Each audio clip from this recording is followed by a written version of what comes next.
Tú, sí, tú, sé que lo estás escuchando. Sabes, te doy las gracias. Has estado ahí siempre. Te ha dado igual morirte de sueño porque si he estado mal, has estado para escucharme, para ayudarme, para aconsejarme.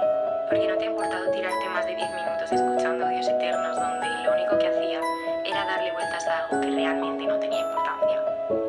Pero tú lo has hecho, me has escuchado. Me has escuchado incluso cuando tú eras la primera que no se encontraba bien, que no tenía ganas de dar consejos, pero ahí estabas, como una hermana, teniéndome tu mano, siendo mi refugio, sin esperar nada a cambio.